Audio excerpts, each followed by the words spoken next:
जय माता दी। मेरे सभी प्यारे दोस्तों, मैं लक्ष्मी शर्मा बड़ों को चरण स्पर्श, छोटों को प्यार और बराबर वालों को दिल से नमस्कार करती हूँ।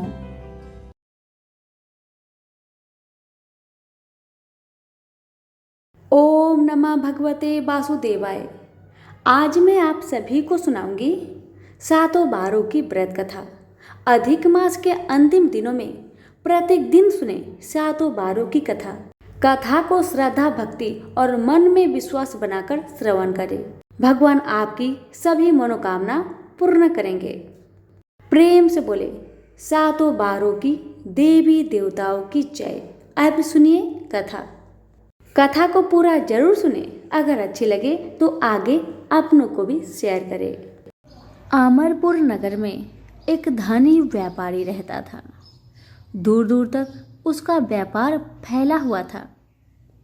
नगर में उस व्यापारी का सभी लोग मान सम्मान करते थे। इतना सब कुछ होने पर भी वह व्यापारी अंतर मन से बहुत दुखी रहता था, क्योंकि उस व्यापारी का कोई भी पुत्र नहीं था। दिन रात उसे एक ही चिंता सताती रहती थी। उसकी मृत्यु के बाद उसके इतने बड़े व्यापार और धन संपत्ति को कौन संभालेगा। पुत्र पाने की इच्छा से वह व्यापारी प्रति सोमवार भगवान शिव की व्रत पूजा किया करता था। सायंकाल को व्यापारी शिव मंदिर में जाकर भगवान शिव के सामने घी का दीपक जलाया करता था। उस व्यापारी की भक्ति देखकर एक दिन माता पार्वती ने भगवान शिव से कहा, हे प्राणनाथ, यह व्यापारी आपका सच्चा भक्त है। कितने दिनों से यह सोमवार का व्रत और पूजा नियमित कर रहा है। भगवान, आप इस व्यापारी की मनोकामना को अवश्य पूर्ण करें। भगवान शिव ने मुस्कुराते हुए कहा, हे पार्वती, इस संसार में सबको उसके कर्म के अनुसार फल की प्राप्ति होती है। प्राणी जैसा कर्म करते हैं उन्हें वैसा ही फल की प्राप्ति होती है। इसके बावजूद पार्वती जी नहीं मानी। उन्होंने भगवान से आग्रह किया कि नहीं प्राणनाथ, आपको इस व्यापारी की इच्छा को पूरी करना होगा। यह आपका अनन्य भक्त है। प्रति सोमवार आपका विधिवत व्रत रखता है और पूजा अर्चना के बाद आपको भोग लगाकर एक समय भोजन ग्रहण करता है। आपको इसे पुत्र प्राप्ति का वरदान देना ही पड़ेगा। पार्वती का इतना आग्रह देखकर भगवान शिव ने कहा, ठीक है पार्वती जी, आपके आग्रह पर मैं इस व्यापारी को पुत्र प्राप्ति का वरदान देता हूँ, लेकिन इसका पुत्र 16 वर्ष से अधिक जीवित नहीं रहेगा। उसी रात भगवान शिव ने सपने में उस व्यापारी को दर्शन दिए और उसे पुत्र प्राप्ति का वरदान भी दिया और उसके पुत्र के 16 वर्ष तक जीवित रहने की बात भी बताई। भगवान के वरदान से व्यापारी को खुशी तो हुई, लेकिन पुत्र की अल्प आयु की चिंता ने उस खुशी को नष्ट कर दिया। व्यापारी पहले की तरह सोमवार का विधिवत व्रत करता रहा। कुछ महीने पश्चात उसके घर अति सुंदर पुत्र उत्पन्न हुआ। पुत्र जन्म से व्यापारी के घर में खुशियां भर गई। बहुत धूमधाम से पुत्र जन्म का समारोह मनाया गया। व्यापारी को पुत्र जन्म की अधिक खुशी नहीं हुई, क्योंकि उसे पुत्र की अल्प आयु के रहस्य के बारे में पता था। यह रहस्य घर में किसी को मालूम नहीं था। विद्वान ब्राह्मणों ने उस पुत्र का नाम अमर रखा।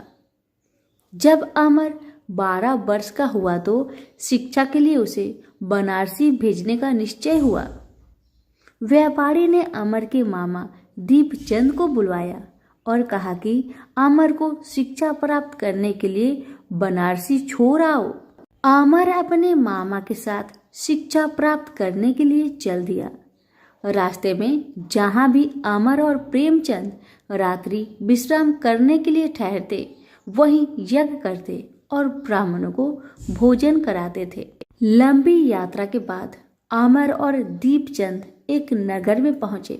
उस नगर के राजा की कन्या के विवाह की खुशी में पूरे नगर को सजाया गया था। निश्चित समय पर बारात आ गई, लेकिन वर का पिता अपने बेटे के एक आंख से काने होने के कारण बहुत चिंतित था।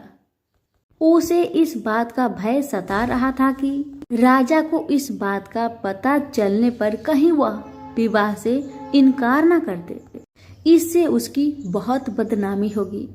वर के पिता ने अमर को देखा तो उसके दिमाग में एक विचार आया। उसने सोचा क्यों ना इस लड़के को दूल्हा बना दिया जाए और राजकुमारी से विवाह करा दिया जाए। विवाह के बाद इसको धन देकर विदा कर देंगे और राजकुमारी को अपने नगर में ले जाएंगे। वर के पिता ने इस संबंध में अमर और दीपचंद से बात की। दीपचंद ने धन मिलने के लालच में वर के पिता की बात स्वीकार कर ली। अमर को दुल्हा के वस्त्र पहनाकर राजकुमारी चंद्रिका से विवाह करा दिया गया।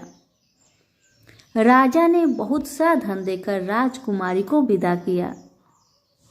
अमर जब लौट रहा था तो सच छिपा नहीं सका और उसने राजकुमारी की ओढ़नी पर लिख दिया, राजकुमारी चंद्रिका, तुम्हारा विवाह तो मेरे साथ हुआ था। मैं तो बनारसी में शिक्षा प्राप्त करने जा रहा हूँ। अब तुम्हें जिस नव युवक की पत्नी बनना पड़ेगा वह कान्हा है। जब राजकुमारी ने अपनी ओढ़नी पर लिखा हुआ पढ़ा तो उसने काने लड़के के साथ जाने से इनकार कर दिया। राजा ने सब बातें जानकर राजकुमारी को महल में रख लिया। उधर अमर अपने मामा दीपचंद के साथ बनारसी पहुंच गया।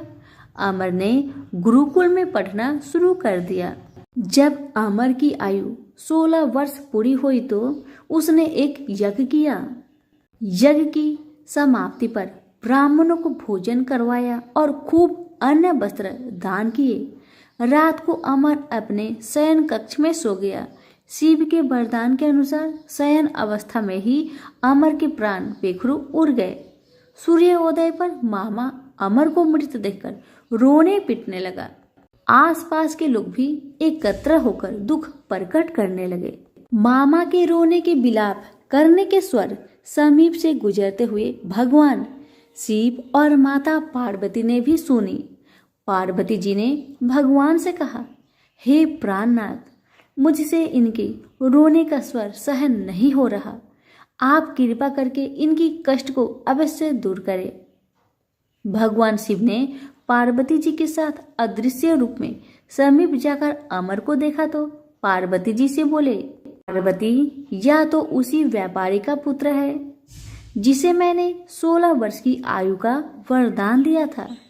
इसकी आयु तो पूरी हो गई है। पार्वती जी ने फिर भगवान शिव से निवेदन किया, हे प्राणनाथ, आप इस लड़के को जीवित करें, नहीं तो इसके माता पिता पुत्र की मृत्यु के कारण रो रो कर अपने प्राणों का त्याग कर देंगे। इस लड़के का पिता तो आपका परम भक्त है। वर्षों से सोमवार का व्रत करते हुए आपको भोग लगा रहा है। पार्वती के आग्रह करने पर भगवान शिव ने उस लड़के को जीवित होने का वरदान दिया और कुछ ही पल में वह जीवित होकर उठ बैठा। शिक्षा समाप्त करके अमर मामा के साथ अपने नगर की ओर चल दिया।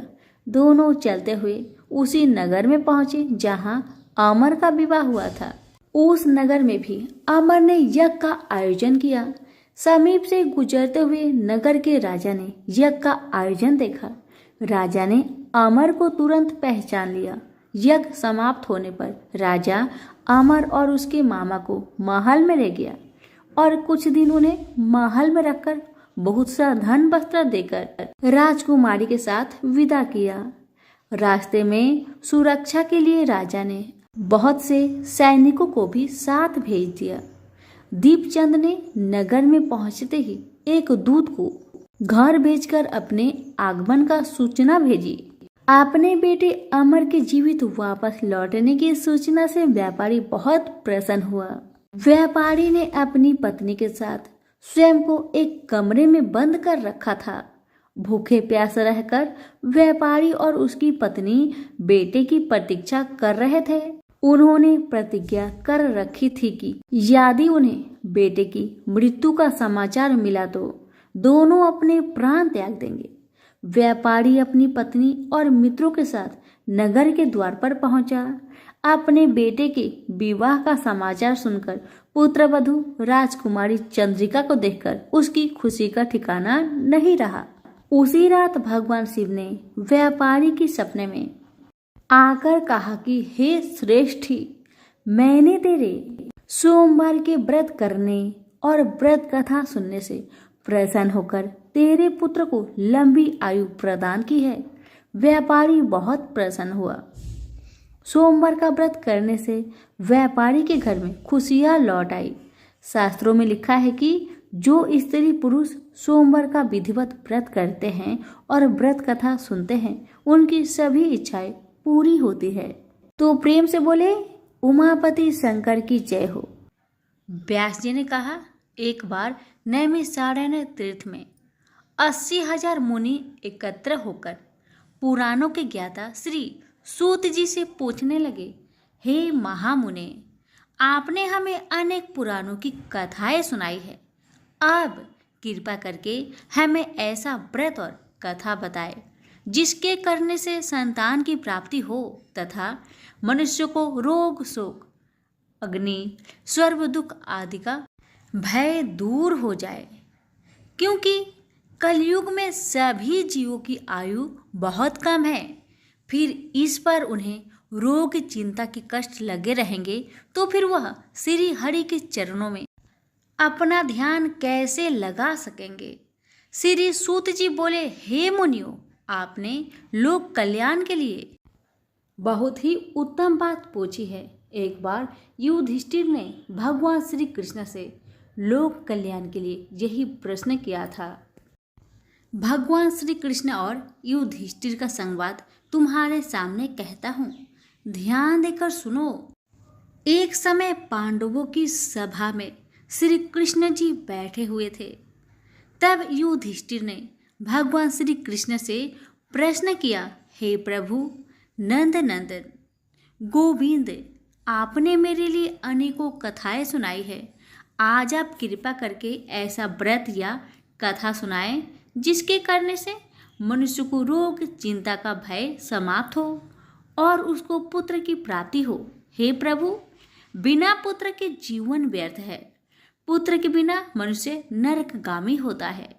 पुत्र के बिना मनुष्य प्रीत ऋण से छुटकारा नहीं पा सकता और ना ही उसका पुण्य नामक नरक से उद्धार हो सकता है। अतः पुत्रदायक व्रत बतलाए। श्री कृष्ण भगवान बोले, हे राजन, मैं एक प्राचीन इतिहास सुनाता हूँ, आप उसे ध्यान पूर्वक सुनो। कुंडलपुर नामक एक नगर था। उसमें नंदा नामक एक ब्राह्मण रहता था। भगवान की कृपा से उसके पास सब कुछ था, फिर भी वह दुखी था। इसका कारण यह था कि ब्राह्मण की स्त्री सुनंदा के कोई संतान न थी। सुनंदा पतिव्रता थी, भक्ति पूर्वक श्री हनुमान जी की आराधना करती थी। मंगलवार के दिन व्रत करके अंत में भोजन बनाकर हनुमान जी को भोग लगाने के बाद स्वयं भोजन करती थी। एक बार मंगलवार के दिन ब्राह्मणी गृह कार्य की अधिकता के कारण हनुमान जी को भोग न लगा सकी, तो इस पर उसे बहुत दुख हुआ। उसने कुछ भी नहीं खाया और अपने मन में प्रण किया कि अब तो अगले मंगलवार को ही हनुमान जी का भोग लगाकर अन्न जल ग्रहण करूंगी। ब्राह्मणी सुनंदा प्रतिदिन भोजन बनाती, श्रद्धापूर्वक पति को खिलाती, परंतु स्वयं भोजन नहीं करती और मन ही मन श्री हनुमान जी की आराधना करती थी। इसी प्रकार 6 दिन गुजर गए और ब्राह्मणी सुनंदा अपने निश्चय के अनुसार भूखी प्यासी निराहार रही। अगले मंगलवार को ब्राह्मणी सुनंदा प्रातः काल ही बेहोश होकर गिर पड़ी। ब्राह्मणी सुनंदा की इस असीम भक्ति के प्रभाव से श्री हनुमान जी बहुत प्रसन्न हुए और प्रकट होकर बोले, सुनंदा, मैं तेरी भक्ति से बहुत प्रसन्न हूँ, तो उठ और वर मांग। सुनंदा अपने आराध्य देव श्री हनुमान जी को देखकर आनंद की अधिकता विह्वल हो श्री हनुमान जी के चरणों में गिरकर बोली, हे प्रभु, मेरी कोई संतान नहीं है, कृपा करके मुझे संतान प्राप्ति का आशीर्वाद दे, आपकी अति कृपा होगी। श्री महावीर जी बोले, तेरी इच्छा पूर्ण होगी, तेरे एक कन्या पैदा होगी, उसके अष्टांग प्रतिदिन सोना दिया करेंगे। इस प्रकार कहा। श्री महावीर जी अंतर ध्यान हो गए। ब्राह्मणी सुनंदा बहुत हर्षित हुई और सभी समाचार अपने पति से कहा। ब्राह्मण देव कन्या का वरदान सुनकर कुछ दुखी हुए, परंतु सोना मिलने की बात सुनी तो बहुत प्रसन्न हुए। विचार किया कि ऐसी कन्या के साथ मेरी निर्धनता समाप्त हो जाएगी। श्री हनुमान जी की कृपा से वह ब्राह्मणी गर्भवती हुई और 10वें महीने में उसे बहुत ही सुंदर पुत्री प्राप्त हुई। यह बच्ची अपने पिता के घर ठीक उसी तरह से बढ़ने लगी जिस प्रकार शुक्ल पक्ष का चंद्रमा बढ़ता है। 10वें दिन ब्राह्मण ने उस बालिका का नामकरण संस्कार करवाया। उसके कुल पुरोहित ने उस बालिका का नाम रत्नावली रखा, क्योंकि यह कन्या सोना प्रदान किया करती थी। इस कन्या ने पूर्व जन्म में बड़े ही विधान से मंगल देव का व्रत किया था। रत्नावली का अष्टांग बहुत सा सोना देता था। उस सोने से नंदा ब्राह्मण बहुत ही धनवान हो गया। अब ब्राह्मणी भी बहुत अभिमान करने लगी थी। समय बीतता रहा। अब रत्नावली 10 वर्ष की हो चुकी थी। एक दिन जब नंदा ब्राह्मण प्रसन्न चित्त था, तब सुनंदा ने अपने पति से कहा, मेरी पुत्री रत्नावली विवाह की योग हो गई है, अतः आप कोई सुंदर तथा योग वर देकर इसका विवाह कर दे। जा सुन ब्राह्मण बोला, अभी तो रत्नावली बहुत छोटी है।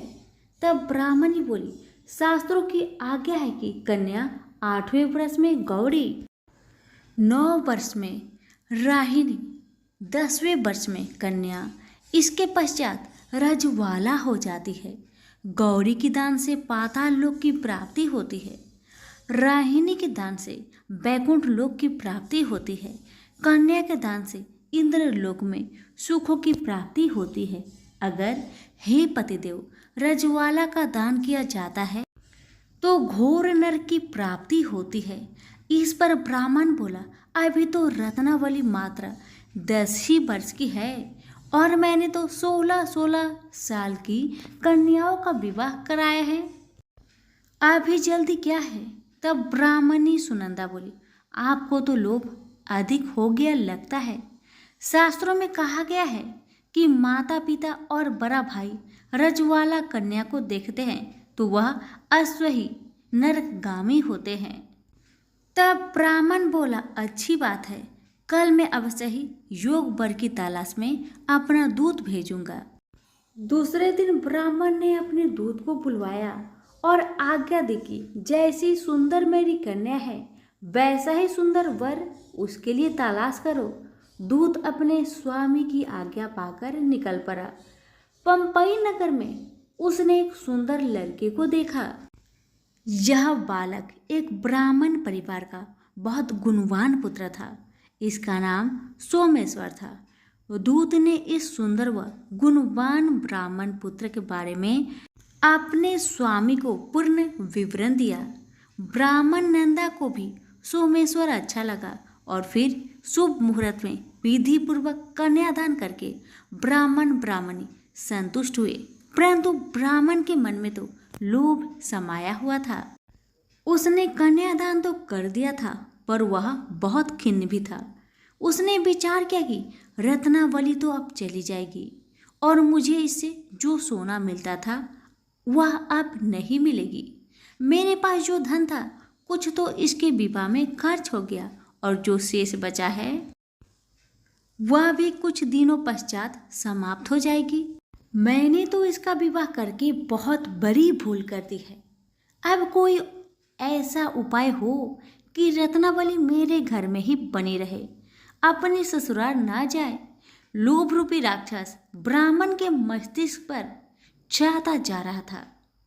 रात भर अपनी सैया पर बेचैनी से करवट बदलते बदलते उसने एक बहुत ही क्रूर निर्णय लिया।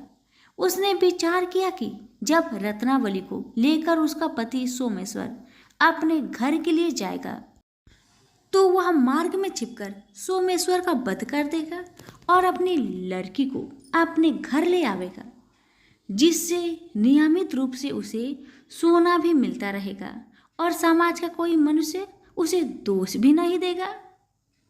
प्रातःकाल हुआ तो नंदा और सुनंदा ने अपनी जामाई तथा लड़की को बहुत सारा धन देकर विदा कर दिया। सोमेश्वर अपनी पत्नी रत्नावली को लेकर ससुराल से अपने घर की तरफ चल दिया। ब्राह्मण नंदा महालोभ के भसीभूत हो अपनी मति खो चुका था।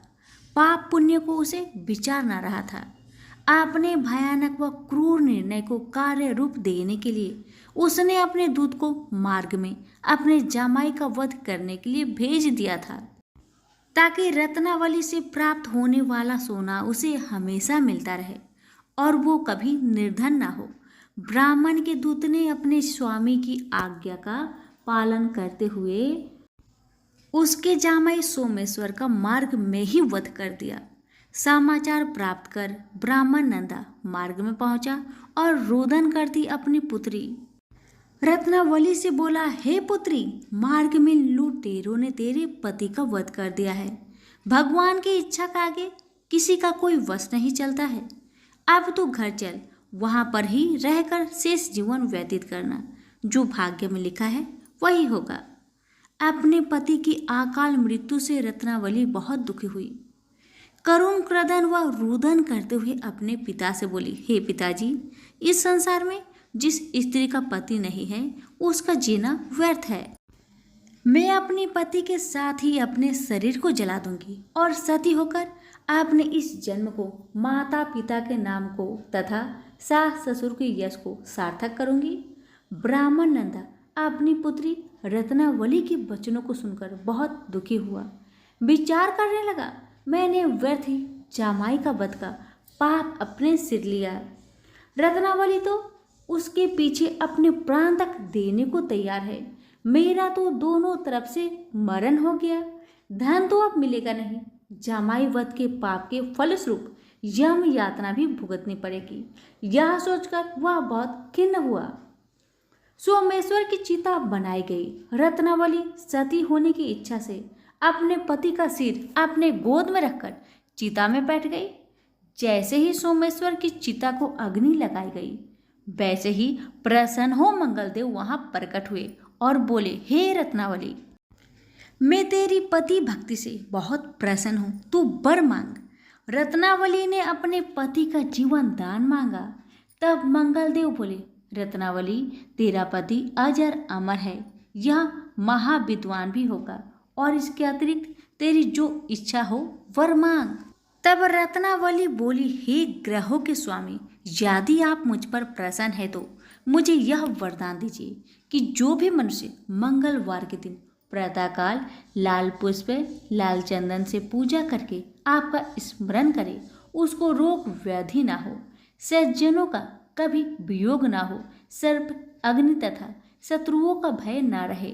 जो स्त्री मंगलवार का व्रत करे वह कभी विधवा ना हो। मंगलदेव तथास्तु कहकर अंतर ध्यान हो गए। सोमेश्वर मंगलदेव की कृपा से जीवित हो उठा। रत्नावली अपने पति को पुनः प्राप्त कर बहुत प्रसन्न हुई और मंगलदेव का व्रत प्रत्येक मंगलवार को करके व्रतराज और मंगलदेव की कृपा से इस लोक में सुख ऐश्वर्य को भोगते हुए अंत में पति के साथ स्वर्ग लोक को गई। तो प्रेम से बोलिए, मंगलदेव की जय हो। एक समय की बात है कि साहूकार अपने पत्नी को लाने के लिए अपने ससुराल गया। कुछ दिन रहने के बाद उसने अपनी पत्नी के साथ अपने घर आने की सोची। दुर्भाग्य से उस दिन बुधवार का दिन था। लड़की के परिवार वालों ने कहा कि आज बुधवार का दिन है, जो कि किसी कार्य हेतु शुभ नहीं माना जाता है, इसलिए आज तुम मत जाओ। किंतु साहूकार ने किसी की एक न मानी और पत्नी समेत अपने ससुराल से घर को प्रस्थान किया। रास्ते में साहूकार की पत्नी को प्यास लगी।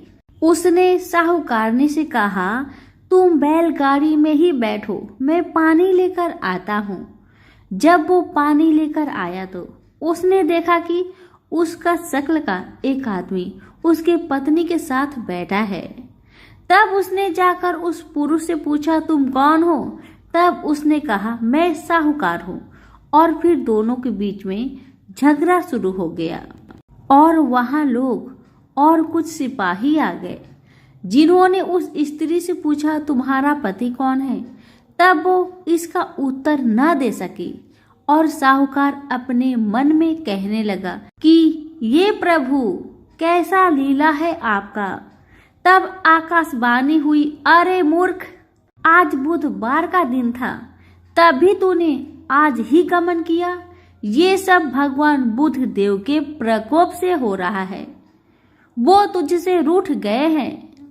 तब साहूकार ने भगवान बुध देव से क्षमा याचना की और तब वो आकाशवाणी खत्म हो गई और इंसान के रूप में आए बुधदेव भी अदृश्य हो गए। और फिर साहूकार अपनी पत्नी संग घर गया और भगवान बुध देव की पूजा की। जो भी इस व्रत कथा को सुनता है उसको बुधवार की यात्रा करने का पाप नहीं लगता है। प्रेम से बोलिए बुध देव की जय हो। बहुत पहले की बात है, एक गांव में ऐसा गरीब धार्मिक ब्राह्मण रहता था जिसकी कोई संतान नहीं थी।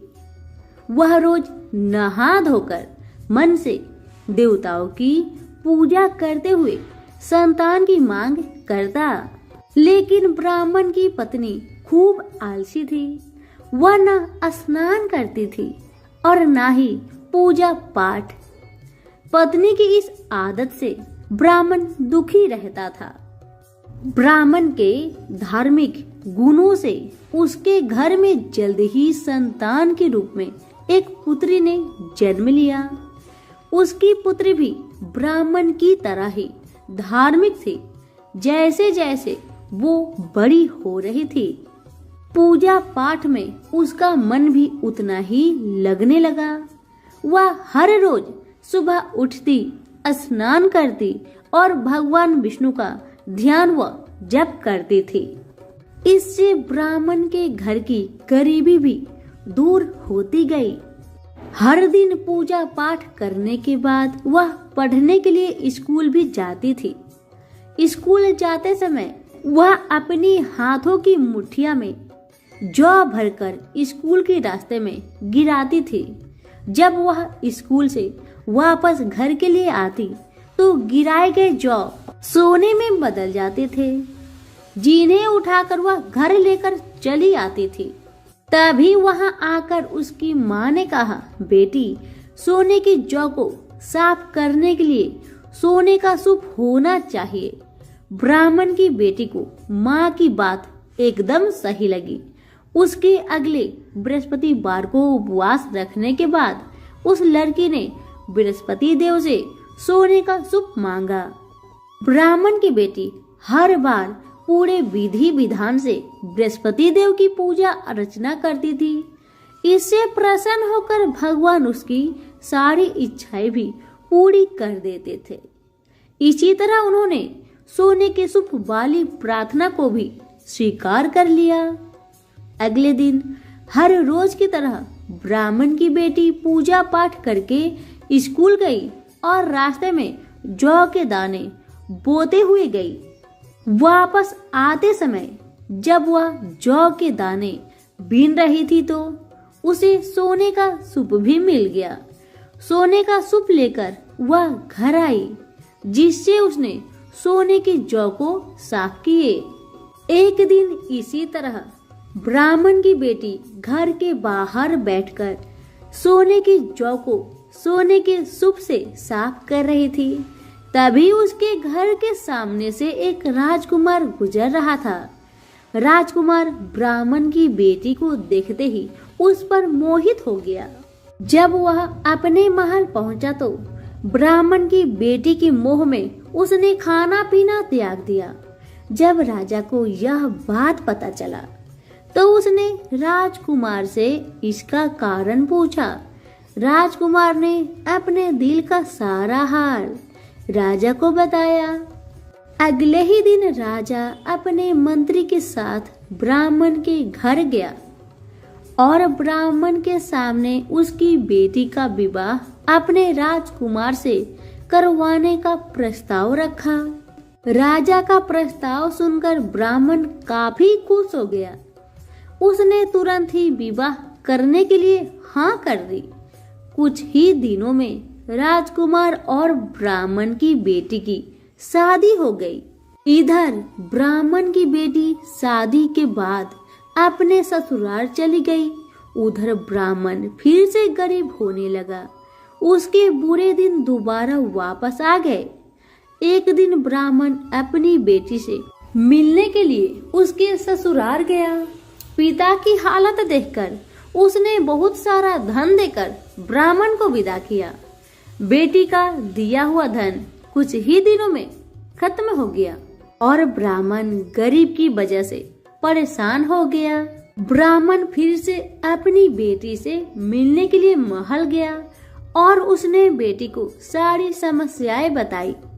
अपने गरीब ब्राह्मण पिता की बात सुनकर उसकी बेटी ने कहा, पिताजी, कल आप माँ को लेकर मेरे पास आए। मैं उन्हें बृहस्पति देव के उपवास और पूजन की विधि बताऊंगी। इसे करने से सारी समस्याएं दूर हो जाएगी। ब्राह्मण ने ऐसा ही किया। अगले दिन वह अपनी पत्नी को लेकर महल में बेटी से मिलने के लिए गया। पुत्री ने अपनी माँ को बहुत समझाया कि उन्हें आलस त्याग कर सुबह स्नान करना चाहिए और भगवान विष्णु की पूजा करनी चाहिए। लेकिन ब्राह्मण की पत्नी ने उसकी एक भी बात नहीं सुनी। वह अभी भी पहले की ही तरह रहती थी। माँ की ऐसी हरकतों से तंग आकर एक दिन उसकी पुत्री ने माँ को एक कोठरी में बंद कर दिया। उसे जबरन सुबह स्नान करवाया और भगवान विष्णु की पूजा करवाई। इससे उसकी माँ की बुद्धि में सुधार हो गया। अगले ही दिन से ब्राह्मण की पत्नी सुबह उठती, स्नान करती और भगवान विष्णु की पूजा करती। साथ ही बेटी के बताए अनुसार हर बृहस्पतिवार के दिन वह उपवास भी करने लगी। इससे प्रसन्न होकर बृहस्पति देव ने उसकी सारी गरीबी और समस्याएं दूर कर दी। फिर वह एक सुखी और संपन्न जीवन जीने लगी। इस व्रत के प्रभाव से मृत्यु के बाद ब्राह्मण और उसकी पत्नी को स्वर्ग का द्वार भी मिला। तो सभी मिलकर बोले, विष्णु भगवान की जय हो। मानिकपुर नगर में 3 दोस्त रहते थे। उनमें से एक काष्ठ, एक ब्राह्मण और एक वैश्य था। वे तीनों हमेशा साथ रहते थे। तीनों का विवाह हो चुका था। ब्राह्मण और काष्ठ के लड़के का गौना हो चुका था, लेकिन वैश्य पुत्र का भी गौना नहीं हुआ था। उनके दोस्त उसे अक्सर कहा करते थे कि दोस्त, तुम अपनी पत्नी को मायके से लेने क्यों नहीं जाते हो। अब वैश्य पुत्र धनराज ने अपनी पत्नी कुसुम को लाने का निश्चय कर लिया। दोस्तों की बात मानकर अगले ही दिन धनराज ने माता पिता से अपनी पत्नी कुसुम को लेने जाने की बात कहने लगा। उसकी बात सुनकर वे हैरान होते हुए बोले, बेटा, अभी शुक्र अस्त हो रहा है, इसलिए अभी बहू को लाना उचित नहीं है। कुछ दिन ठहर जाओ, रुक जाओ, फिर पत्नी को लेकर आना। लेकिन धनराज नहीं माना। वह कुसुम को लाने ससुराल पहुंच गया। फिर होना क्या था, ससुराल में धनराज की खूब आवभगत की गई। धनराज ने कुसुम को विदा करने के लिए कहा तो उनके सास ससुर ने कहा, बेटा, अभी शुक्र अस्त हो रहा है, ऐसे में लड़की को विदा नहीं करते। कुछ दिन ठहर जाओ बेटा, फिर हम कुसुम को खुशी खुशी तुम्हारे साथ विदा कर देंगे। लेकिन धनराज वहां भी जीत पर अड़ गया। अब दामाद की जीत को देखकर सास ससुर ने भी कुसुम को विदा कर दिया। अब धनराज अपनी पत्नी को लेकर बैलगाड़ी में बैठकर अपने घर को जा रहा था। अचानक बैल तेजी से भागने लगी।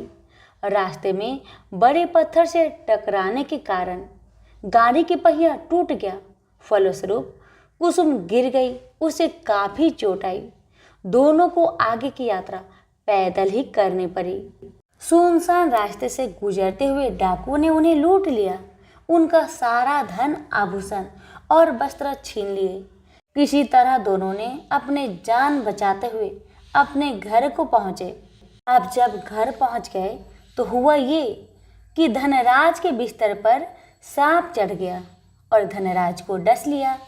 सेठ जी ने बड़े बड़े चिकित्सक बुलवाए, मगर कोई भी चिकित्सक जहर उतारने में सफल नहीं हुआ। दूर दूर से सपेरे बुलाए गए, लेकिन कोई भी धनराज को बचा नहीं सका। धनराज की मृत्यु हो गई। उसी समय पंडितों ने सेठ जी को एक बात बताई कि आपके बेटे ने शुक्रास्त होने पर बहू को विदा करा लाने का भूल किया है। यदि आप शुक्रवार की पूजा अर्चना करें और बहू शुक्रवार का व्रत करे तथा कथा सुनकर प्रसाद ग्रहण करे तो शुक्र देवता की अनुकंपा से धनराज पुनः जीवित हो सकता है। सेठ जी ने पंडितों की बात मानकर अपने मृत बेटे और बहू को वापस उसके ससुराल भेज दिया। कुसुम ने अपने घर में पहुंचकर अपने माता पिता को सारी कहानी बताई तो माता पिता ने कहा, बेटा तुम चिंता मत करो, तुम शुक्रवार का व्रत श्रद्धा भक्ति के साथ करो, तुम्हारा पति जरूर ठीक होगा, भगवान पर भरोसा रखो। कुसुम ने अपने पति के लिए शुक्रवार का व्रत और पूजा पाठ किया। उनसे अपने पति की गलती के लिए क्षमा याचना मांगी। फलस्वरूप धनराज जीवित हो उठा। धनराज के जीवित हो जाने से घर में खुशियां ही खुशियां भर गई। तभी शुक्रदेव के जय जयकार करने लगे। उधर धनराज के माता पिता ने जब बेटे का जीवित होने का समाचार सुना तो उन्होंने भी शुक्रवार का व्रत किया और गरीबों को अन्न, वस्त्र और धन का दान किया। शुक्र उदय होने पर धनराज अपनी पत्नी कुसुम के साथ घर लौट आया।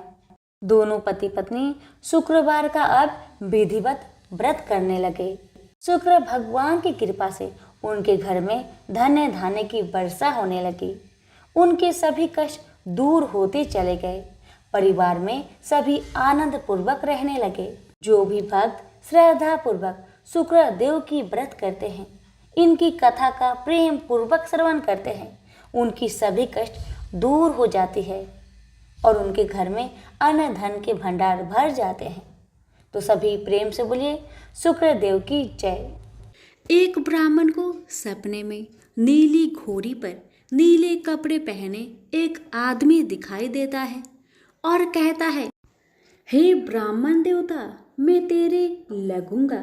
ब्राह्मण घबरा कर उठ गया। अगले दिन यही सपना उसे फिर आता है। यह सपना उसे रोज आने लगा। वह परेशान हो गया और चिंता के मारे दुबला होने लगा। उसकी पत्नी ने कारण पूछा तो उसने सपने के बारे में बताया। ब्राह्मणी बोली, वे अवश्य ही शनि महाराज होंगे। अब की बार देखे तो कहना लग जाओ, पर सवा पहर से ज्यादा मत लगना। उस दिन सपना आने पर ब्राह्मण ने कहा, लग जाओ, पर कितने समय के लिए लगोगे? शनि जी बोले, 7.5 वर्ष का लगूंगा।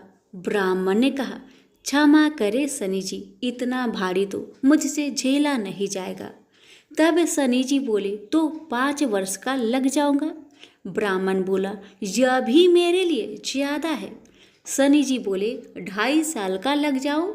ब्राह्मण ने मना किया तो शनि जी कहने लगे, सवा पहर का तो लगूंगा ही, इतना तो कोढ़ी कलंगी भिखारी के भी लग जाता हूँ। तब ब्राह्मण ने कहा, ठीक है। ब्राह्मण को सवा पहर की शनि की दशा लग गई। ब्राह्मण ने नींद से जाकर ब्राह्मणी से कहा, मेरी सवा पहर शनि की दशा लग गई है, इसलिए मैं जंगल में जाकर यह समय बिताऊंगा। मेरे लिए खाने पीने का सामान बांध दे। मेरे पीछे से किसी से लड़ाई झगड़ा ना हो, इसका ध्यान रखना। ज़्यादातर घर में ही रहना, बच्चों का भी ध्यान रखना। इस सवा पहर के समय में कोई गाली भी दे तो चुपचाप सुन लेना, बहस मत करना। यह सब समझाकर ब्राह्मण जंगल में चला गया। जंगल में ब्राह्मण एक पीपल के पेड़ के नीचे बैठ गया और हनुमान जी का पाठ करने लगा। एक पहर बीत गया। ब्राह्मण ने सोचा बाकी बचा समय रास्ते में बीत जाएगा, इसलिए वहां से चल दिया। रास्ते में एक बाड़ी में मतीरे लगे देखे। माली से एक मतीरा खरीदा, पोटली में बांधा और आगे बढ़ा। आगे एक आदमी मिला जो असल में शनिदेव थे। ब्राह्मण से पूछा, पोटली में क्या है? उसने कहा, मतीरा है। शनिदेव बोले, दिखाओ। ब्राह्मण ने पोटली खोली। उसमें राजकुमार का कटा हुआ खून से लथपथ सिर शनिदेव ब्राह्मण को राजा के पास ले गए और कहा कि इस ब्राह्मण ने राजकुमार की हत्या कर दी है। इसके पास पोटली में राजकुमार का सिर है। राजा ने कहा, मैं यह नहीं देख सकता, इस ब्राह्मण को सूली पर चढ़ा दो। राजा के यहाँ हाहाकार मच गया। ब्राह्मण को सूली पर चढ़ाने से पहले पूछा गया कि उसकी कोई आखिरी इच्छा हो तो बताए। ब्राह्मण ने सोचा किसी तरह सवा पहर पूरा करना होगा। उसने कहा वह रोज बालाजी की कथा सुनता है, मरने से पहले अंतिम बार बालाजी की कथा सुनना चाहता हूँ। ब्राह्मण को कथा सुनाने का प्रबंध किया गया। कथा कहते कहते सवा पहर पूरा हो गया। शनि की दशा टलते ही राजकुमार शिकार खेल कर लौटता हुआ दिखाई दिया। राजकुमार को आता देख राजा बहुत खुश हुआ, लेकिन उसे निर्दोष ब्राह्मण की हत्या का दोष लगने का डर सताने लगा। उसने तुरंत घुड़सवार सैनिकों को ब्राह्मण को आदर सहित ले आने के लिए भेजा। ब्राह्मण राज दरबार में आया तो राजा ने क्षमा मांगी और पोटली दिखाने के लिए कहा। पोटली खोली तो उसमें मतीरा था। राजा ने इन सब के बारे में पूछा तो ब्राह्मण ने बताया, मुझे सवा पहर की शनिचर की दशा लगी थी, इस कारण यह सब तमाशा हुआ। राजा ने पूछा, यह दशा कैसे टलती है? ब्राह्मण बोला, राजा, ये सेठ के लगे तो काला हाथी या काला घोड़ा दान करे, गरीब के लगे तो पीपल की पूजा करे। तब बोले, साचा शनिचर कहिए, जाके पाव सदा ही पड़िए।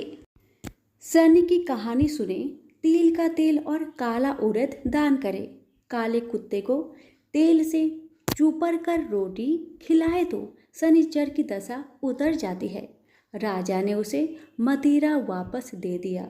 घर आकर ब्राह्मण ने मतीरा काटा तो उसके बीज की जगह हीरे मोती निकले। ब्राह्मणी ने पूछा, यह कहाँ से लाए? आप तो कह रहे थे शनि की दशा लगी है। ब्राह्मण ने कहा, जब दशा लगी थी तो यही मतीरा राजकुमार का सिर बन गया था। उतरती दशा के शनि जी निहाल कर गए। हे शनि देवता, जैसे ब्राह्मण के शनि की दशा लगी वैसे किसी के ना लगे, निहाल सबको करे। प्रेम से बोलिए, शनि महाराज की जय हो। सूरज भगवान रोज उठते और जग में प्रकाश देने चले जाते। एक दिन भगवान को लगा कि राणा दे सूखती चली जा रही है, तो राणा दे से पूछा कि तुम्हारे मन में क्या है? राणा दे बोली, मेरे मन में खीर खांड के भोजन की इच्छा है। भगवान बोले, मांगा भी तो क्या मांगा, ये तो हम रोज ही खाते हैं। राणा दे बोली, भगवान आप खीर खांड के भोजन जिमते हो, मैं तो खट्टी रब जिमती हूँ। भगवान बोले, राणा दे तुम झूठ बोलती हो, एक जैसा भोजन मेरी माँ हमको देती है। राणा दे बोली, सुबह आप मेरी थाली ले लेना, मुझे अपनी थाली दे देना। फिर आपको सब पता लग जाएगा। दूसरे दिन जीमते समय भगवान ने पानी के गिलास को टक्कर देकर गिरा दिया। माताजी बोली, तुम मत उठो, मैं दूसरा गिलास भर देती हूँ। माताजी गई। इतने में भगवान ने थालियाँ बदल दी। राणा दे ने तो जल्दी ही खीर खांड के भोजन कर लिए, पर सूरज भगवान को खट्टी राब भाई नहीं और थाली पर बैठे रहे। माताजी बोली, आज इतनी देर क्यों लगा दी? भगवान बोले, आज तो खीर खांड खट्टी लग रही है। माताजी बोली, राणा दे की थाली आपने क्यों ली? भगवान कहने लगे, माँ, अपने घर में आप 2 जने और मैं जिसमें भी 2 भात। मैं नियम पालन वाला और मेरे ही घर में ऐसा होता है तो दुनिया में क्या होता होगा। घर में सबका खाना एक जैसा बनाओ। वहाँ से वो कुम्हार के यहाँ गए और बोले, 2 पेट की हांडी किस कुम्हार ने बनाई? रतन कुम्हार को लगा आज तो भगवान आए हैं, माँ जी तो 1 टका देती है, ये 2 टका देंगे। और कुम्हार बोला, मैंने बनाई। भगवान बोले, आज के बाद 2 पेट की हांडी बनाए तो तेरे सहस्त्र पेट कर दूंगा। कुम्हार बोला, मेरा तो 1 पेट भरना मुश्किल है, सहस्त्र हो गए तो मैं क्या करूंगा?